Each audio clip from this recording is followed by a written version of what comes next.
to move down to the translation.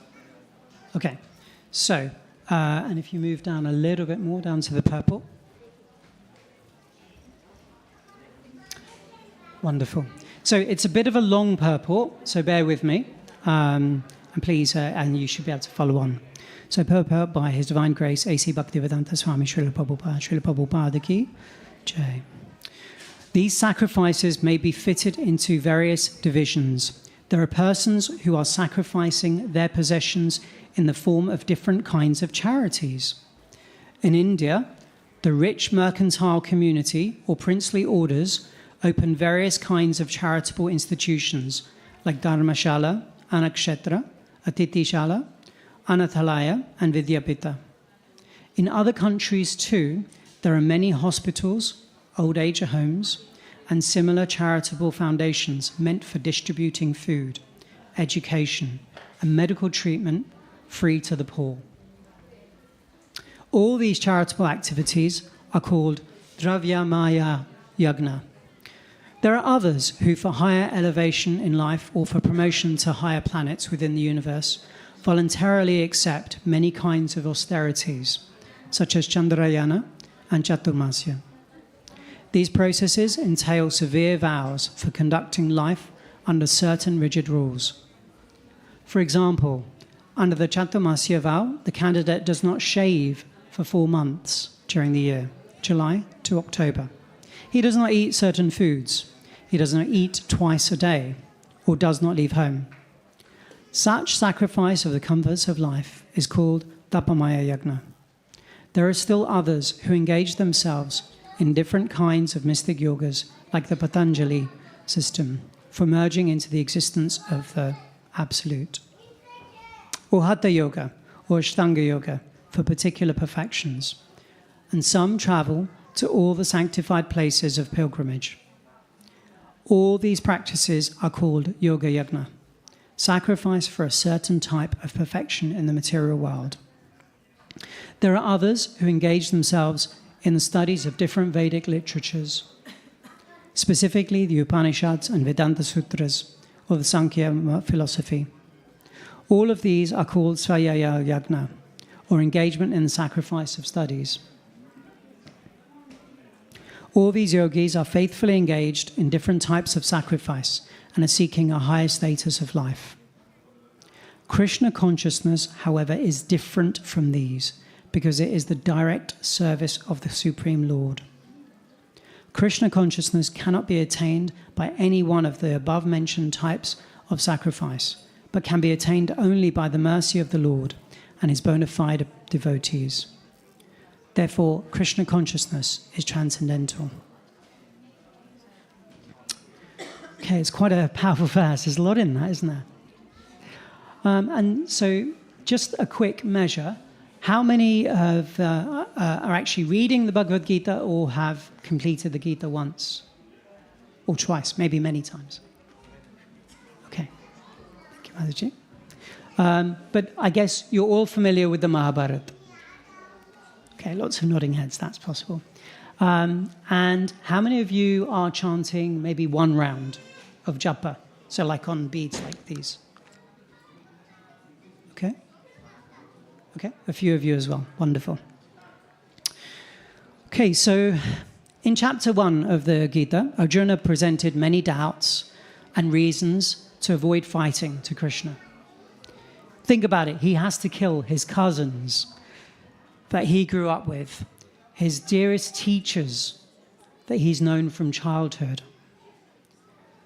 What is the point of winning the throne if his family and friends are dead? How will he enjoy it?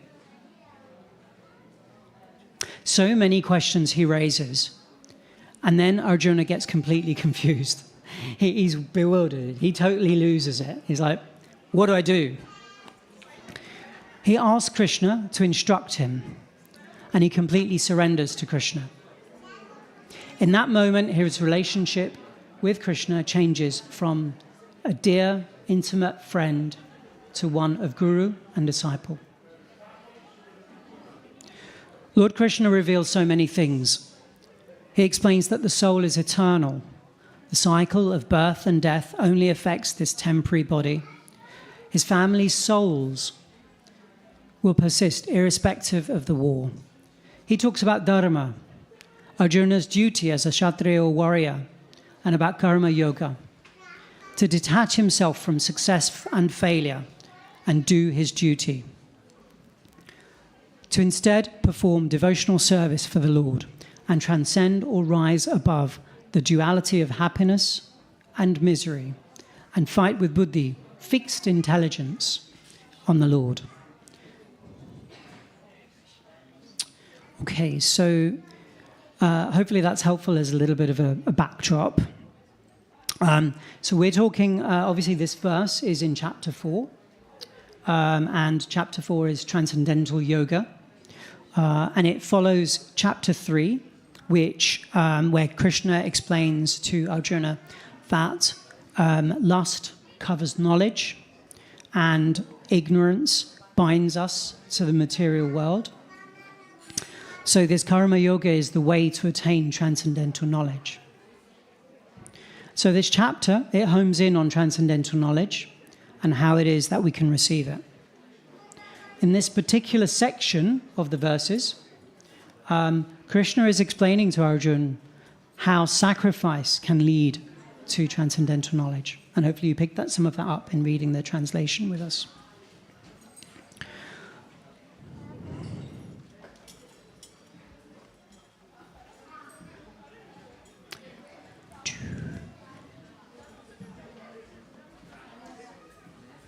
So let's revisit this word sacrifice, because it's core in this set of text. So the principle is that there is something which we can use, which we can enjoy for ourselves, but we have to give it up for something higher. For example, in a cricket match, just imagine you've got, it's like okay, we have to go back a little bit, but let's say you've got Sachin Tendulkar and Jasprit Bumrah, right? Two luminaries in cricket, but for different things.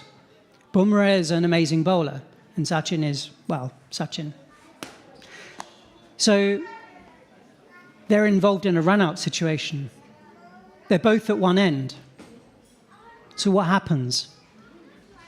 Well, naturally, Sachin is the batsman. Bumrah is a bowler. So Jasprit Bumrah will give up his wicket. He will go. He will sacrifice his wicket for the good of the team. He didn't have to, but he does it for the good of the team. So sacrifice means that it's not necessary to give something up, but we give it up voluntarily so that a higher purpose or a higher cause is served.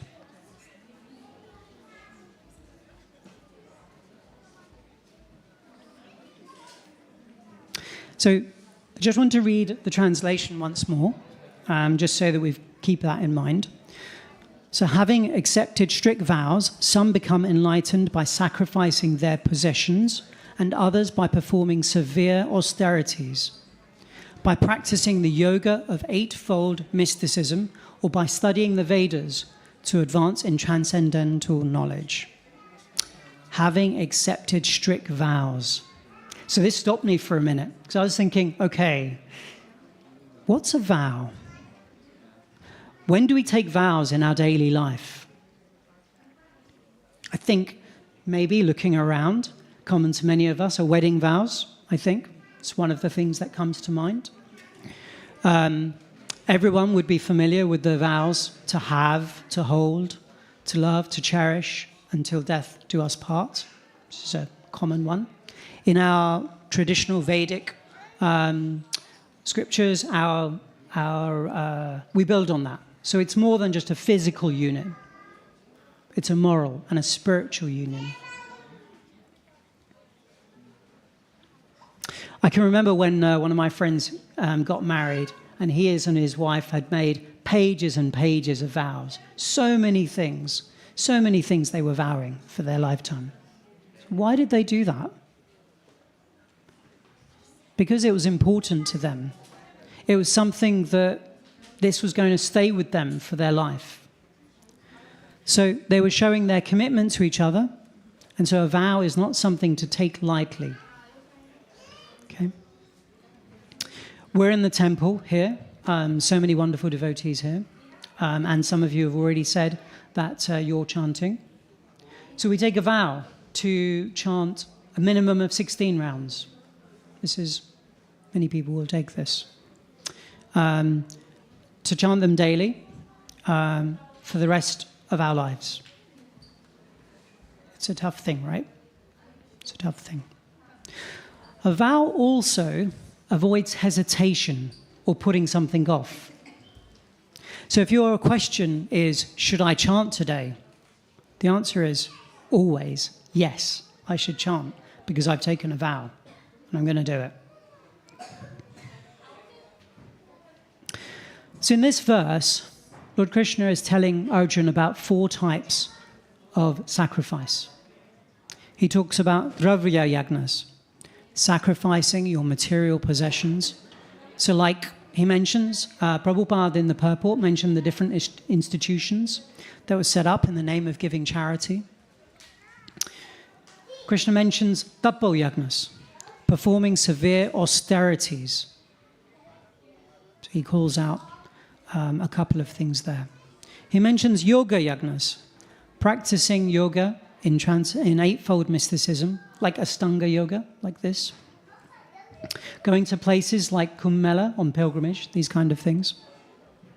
And he mentions yagna yagnas, study of the Vedas to advance in transcendental knowledge, to try to gain knowledge. So if I do charity, say I give some money to someone on the street, somebody homeless, they look like they're suffering. That's a good thing, right? Mataji, why is it not a good thing?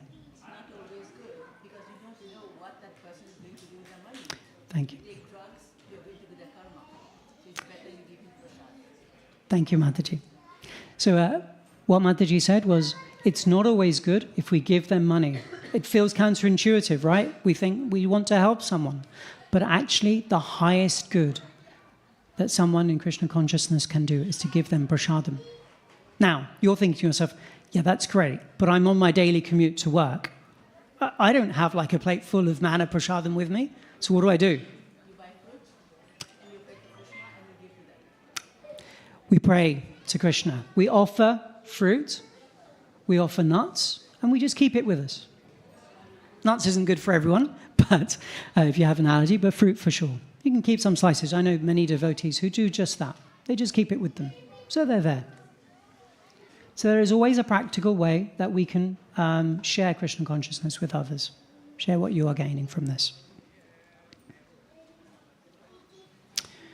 Prabhupada says in the purport, he talks about the strict austerities for Chaturmasya, like a 4-month vrat to sacrifice some of the comforts and choice in life. I'm guessing many of you will have grown up maybe either observing this or perhaps know others who are doing it. Prabhupada was quite clear that this isn't just a sannyasi thing. This is something that is there for grahasts as well. But it's very much like it's there, but in ISKCON I see it. Some people observe it and some people don't. It's not like a rule. All of these forms of sacrifice are to attain a higher status. The purpose is to decrease attachment to material things, to increase devotion to Krishna. So we respect anyone making these sacrifices. As Prabhupada explains, they're seeking a certain type of perfection in the material world. But this is the limitation. It's perfection in the material world. And so at best, one can reach the heavenly planets. But we want to go back home, go back to Godhead. So we have to aspire for more. That means that we should observe Bhakti Yoga, devotional service to the Lord. So how can we do this?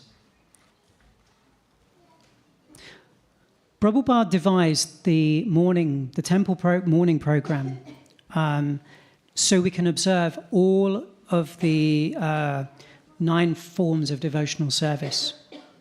Everything. We can all do it between a certain period in the morning before we even go off to work. How good is that? There is worship of the form of the Lord, deity worship in the morning. We can chant the holy name. We can hear and remember the pastimes of the Lord in the morning class. We gain association with other devotees. And of course, then we have delicious prasadam. And as well as the Bhagavad Gita, there are many other books to read, including the Bhagavatam, Chaitanya Charitamrita, books which are non-different to the Lord. Now, throughout the Bhagavad Gita, Krishna gives Arjuna many options. He doesn't just say, okay, go and do this, and then it's all great. Because in life, actually, we often are looking for options, aren't we? But each of those options, just like in the sacrifices, Krishna says, okay, so this is good, this is better, and when he talks about bhakti, this is best. So that principle of good, better, and best, you'll see that right throughout the Gita. And it aligns, really, because, Krishna understands that not everybody is in the position to go for the best. We should, but sometimes we're not there.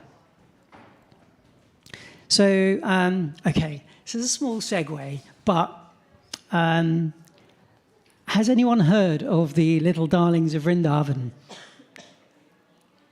Anyone with children?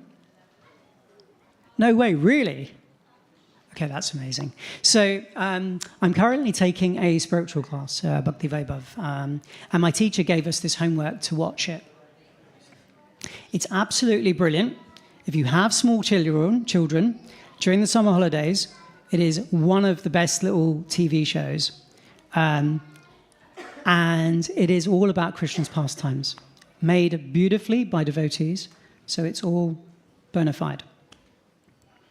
So we got set the homework to watch this. Can you believe it? I got homework to watch a cartoon. Best homework I ever had, 100%.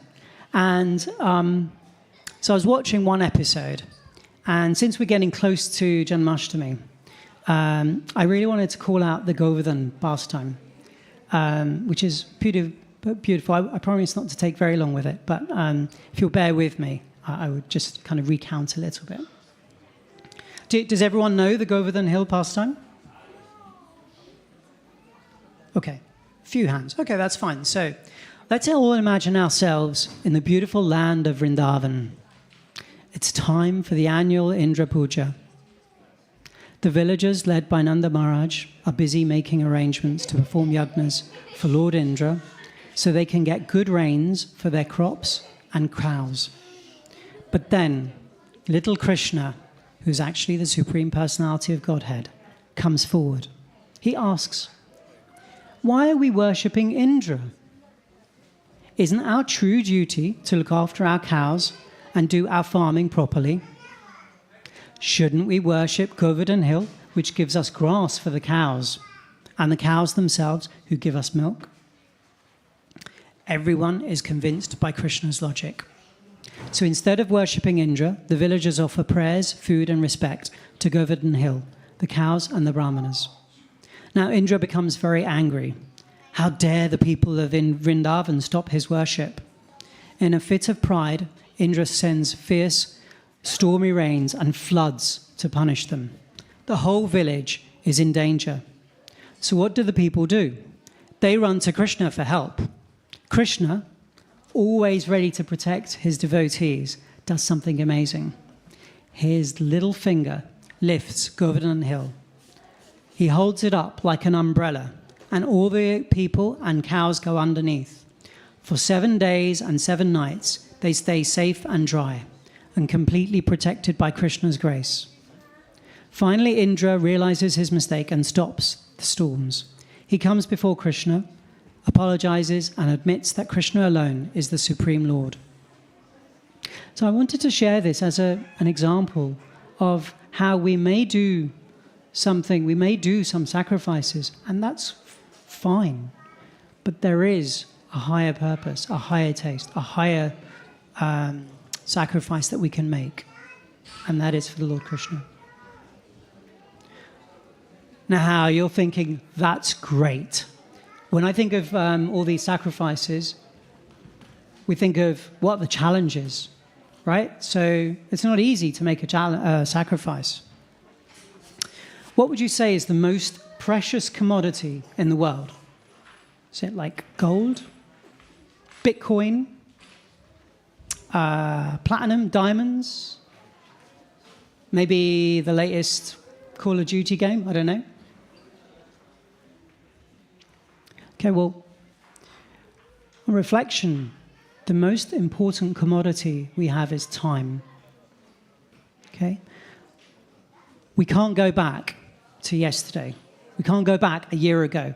We can't even go back a second ago. Once it's gone, it's gone. And when we ask many people, what is their biggest blocker in spiritual life? They say, no time, I can't do it. I've got no time, I'm so busy, like I've got X, Y, Z to do and this and that, right? I can't do it. I'm so busy. No time to read, no time to chant, no time to serve the Lord's devotees. Imagine you are meeting your best friend. You're going to meet them up and you're going to go, hey, what did you do last night? Oh, I watched the latest Ranbir Kapoor movie, XYZ, whatever. I'm not great on these. You say, well, was it any good? Oh, it was okay. Just time pass. Just time pass. That's just not acceptable. I'm sorry. But your time is too precious for time pass. Every second counts. Every second counts. All right, so a little experiment maybe. So how many of you have got a smartphone? I'm expecting this one, everyone will say yes, right? Oh my gosh, even you have a smartphone? Amazing, okay. So, all right, now keep your hand up if you think that you are very effective and productive at using your smartphone. You use it for the best things. We have a few hands here looking around. I'm keeping my hand up. Okay, so I think I'm, okay, that's good, that's good. All right, so I'm going to do a little experiment with you. This could go very wrong. So there's a setting called screen time. And you can do this at home, kids. So when I look at my screen time, and I look at it shows me how I can look at a weekly average, I think. And it shows the top used things. So I've got YouTube, 15 hours last week. Okay, now that's not so bad, right? Because mostly I'm watching kirtans or listening to lectures. So I get some points. That's productive use. WhatsApp, 13 hours on WhatsApp last week. Some of that is in service, I'd like to think. But then we go down. Ooh, and this one's not so good. So I'm a big sports fan. And there's an app for following a football team. And I spent 2 hours on that app last week. Now, when I think about it, 2 hours, what could I do with 2 hours? I could chant 16 rounds. I could read a number of chapters of the Krishna book, one of the best books ever. So, I guess it's something for all of us. So you can do this. Have a little go at home and have a look. What are other challenges to keeping our vows? And why do we break them? So sometimes we don't understand why we're doing something. One of my vows is to regularly get up for Mangalarti. Like, you have to leave about 3:30, 4 o'clock to get here for 4:30. If you don't have a connection with why you're doing something, than getting up at 3:30 in the morning. You might do it a couple of times, but it's not going to last. Keshav Maharaj used to say, knowing your purpose is the best alarm clock in the world. So once I understood the importance of rising early for the Brahma Muhurta and reading the Mangalarti lyrics, the lyrics that are so beautiful, and seeing the Lordship first thing in the morning, I could feel the magic every time I went. And so now, okay, I don't go every day, but I still go much more regularly than before. So creating that why is critical. Sometimes we don't know how to do something. We might overcommit to a sacrifice or a vow without proper preparation. So if you start your rounds or start chanting 16 rounds, sorry, but maybe a few days, you're just not going to be able to sustain it. So if you're just starting, choose 10 minutes. Find 10 minutes. You can find 10 minutes, right, in your day? 10 minutes. In 10 minutes, you can do one round and have that conversation with Krishna. How good would that be? And then you can build up from there. There's also our own fear of failure. What if I miss a day? If I miss one day, then there's no point in carrying on. Actually, Krishna wants us to seek progress, not perfection. Keep progressing in your journey. And there's even a lesson in missing days. We can build some resilience. Another challenge is when we seek results. So when we chant, it's like, okay, Hare Krishna, Hare Krishna, Hare Krishna. And then, okay, so now Krishna is going to elevate me straight away, right? I do one round and that's it. I'm done. We can't expect reciprocation like that. It's not like, I chant around and then suddenly everything tastes like the manna sandesh, so sweet. It takes time. It takes time. So, and there's also a risk that even if we do fulfill our vow to chant, that we don't do it with quality, so we don't do it attentively. We want to chant so that we can hear ourselves and engage all of our senses, our hearing, our mouth, our tongue, everything in the holy name. Then we could get some progress. What about material distractions, phones? What about family pressures? Have busy family lives. Work. What about work? What about your day-to-day? What do you do about that? So understandably, we all have to look out for our families. So in the Grahastha ashram, it is expected. That is, we are to look after our families. But you can seek balance through many things, but there is one little tip I can share from a Gauranga Darshan Prabhu class last night.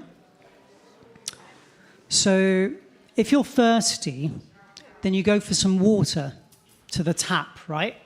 You go to the tap, get some water. So TAP.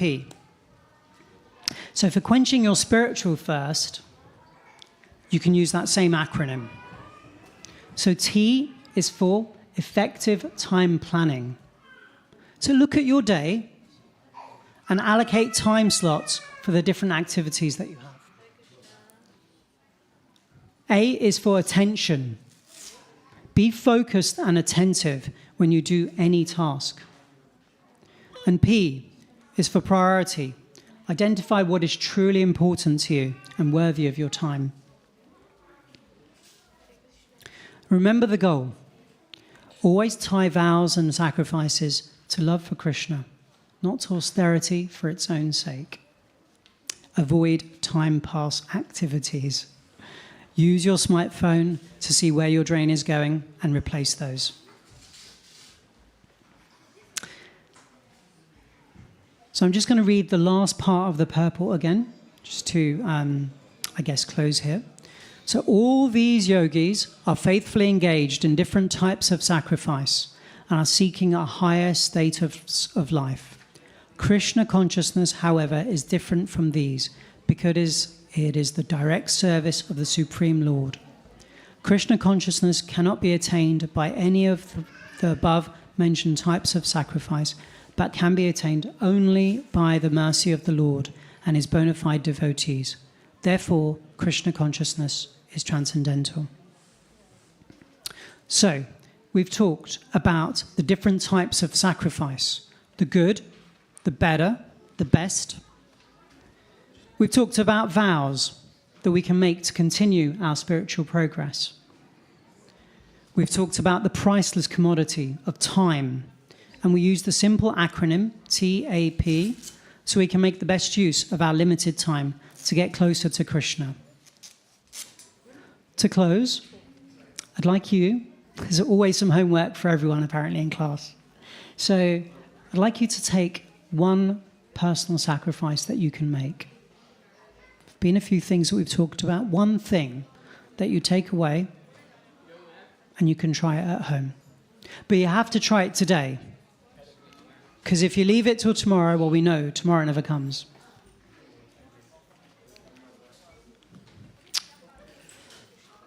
Change is hard. The mind will always try to distract you. But if you can take one small step towards Krishna, he will reciprocate and turn to you. Hare Krishna, Krishna Krishna, Hare Hare, Hare Rama, Rama Rama, Hare Hare. Panchakapatarubhyascha, Kripa Sindhubhyavacha, Patitanam Pavanebhyo, Vaishnavebhyo, Namo Namaha. Srila Prabhupada ki Jai.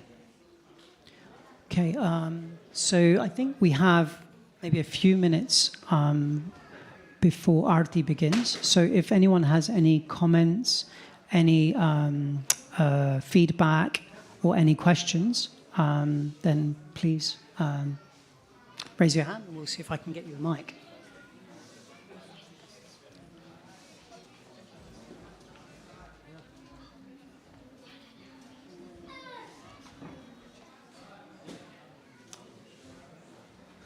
Okay, I have a question.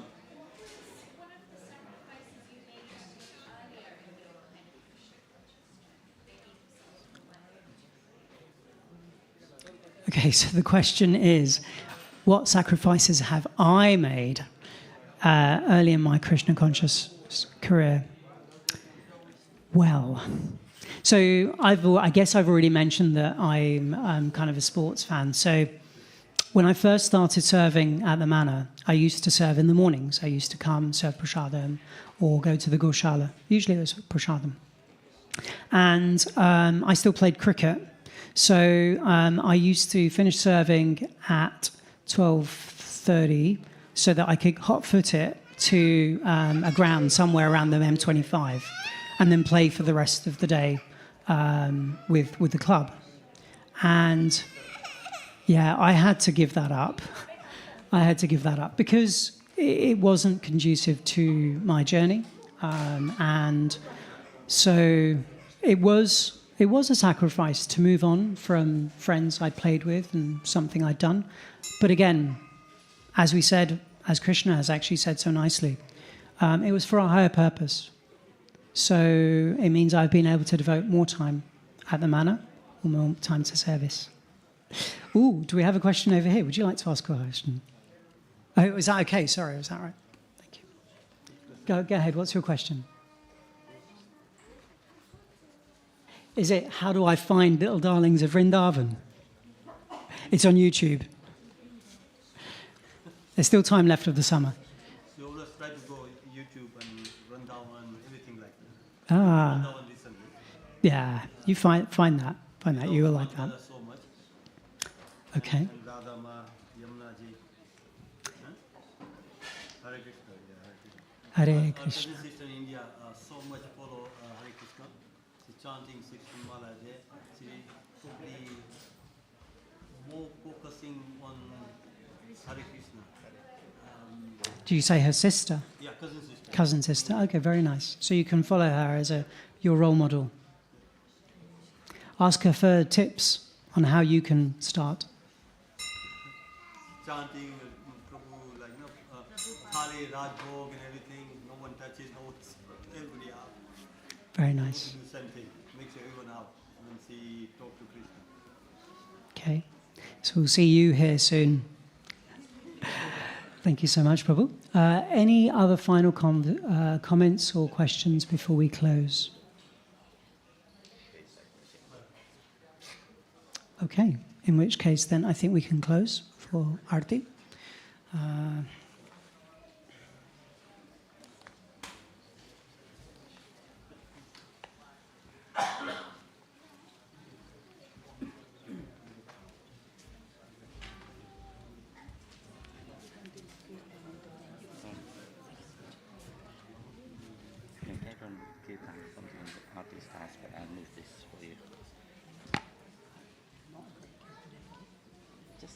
Krishna, that's it. Can we just request everyone to put away their mats so that it's not a trip hazard If when everyone they puts are the mat there. away in the corner before the arti starts, so people can get in more. Otherwise they flip over. Hare Krishna? Yeah. That's not yours, is it?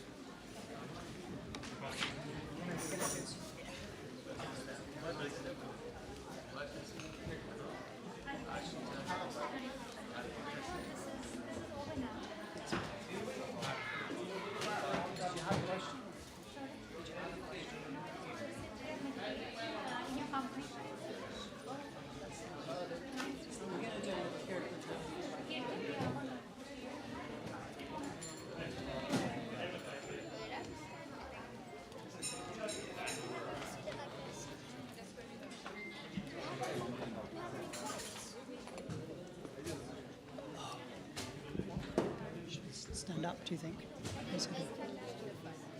Huh? He just... No, not the art. We're not doing it. It's just the next few minutes.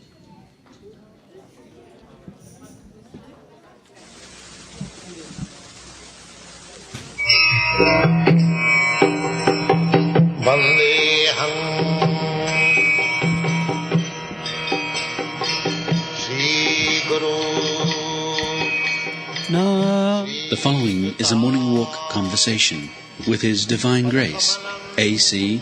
Bhaktivedanta Swami Prabhupada, recorded on the 15th of March, 1974, in Vrindavan, India.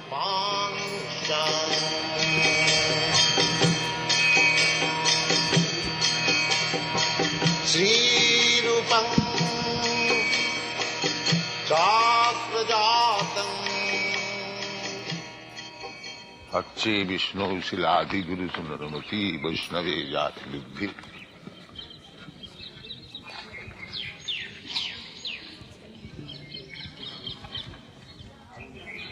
You take it, this quotation from Padma Purana, and distribute it by transcribe it to all our devotees.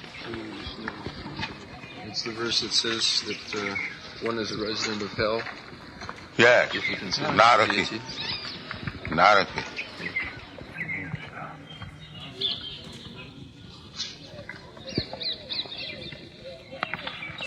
Teach military art with tilak, soldiers will Hare Krishna, Hare Krishna, Hare Krishna. You want that? Marching with military band, Hare Krishna. You maintain this idea. Isn't that good? When there will military march of Krishna conscious soldiers, anyone who does not believe in Krishna, dum. The same process as the Mohammedan did with sword and Quran. We'll have to do that. Do you believe in Krishna or not? No, sir. Bam.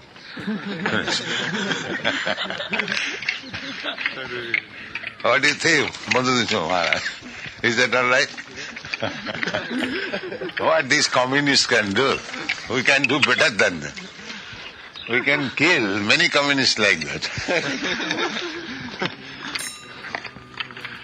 Then it will be counteraction of communist movement. You think like that.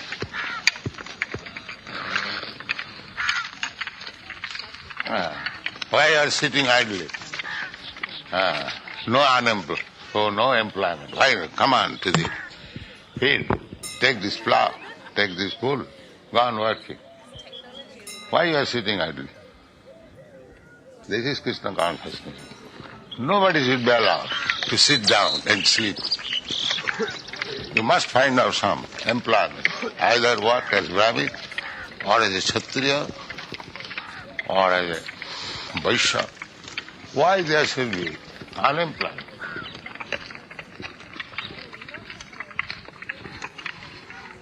The same example. Just like this body is working, the leg is working, hand is working, brain is working, belly is working. Why there should be unemployment?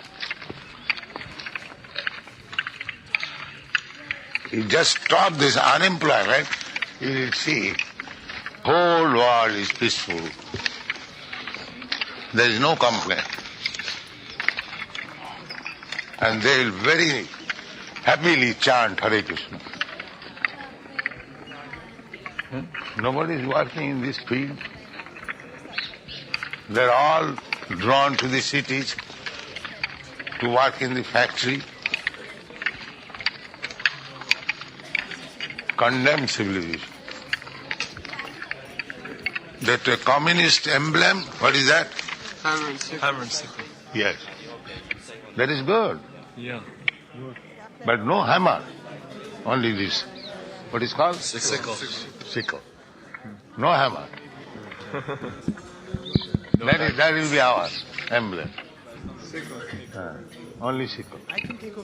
Not hammer. The hammer has hammered the whole human civilization. We'll take the keyboard. So just make a counter emblem. The communists will appreciate. Huh? Yes, that is a good idea.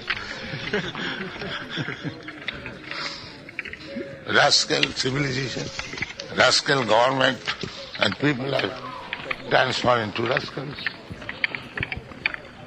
Bhagwan, Hare Krishna. सब बता रहे अन्नाद भवन्ति भूतानि. Welcome everyone to Without the Gaura Anna, Arti ceremony. how they can live? Bhaktivedanta Manor. So the Arti will There is begin no very arrangement shortly. for Anna. Simply passing resolution, Till then, legislative you can, laws. join me. We'll Huh? sing And in no our Anna. traditional call and response see fashion, what kind of and the wretched lyrics government will it is. appear on the screen soon. No Anna. Shri Radha Gokulanand ki, Annad bhavanti bhutani. Shri Shri Sitaram Lakshmana Hanuman The ki, first duty of government is to see that everyone is happy without any anxiety. Prabhupada ki. This really means any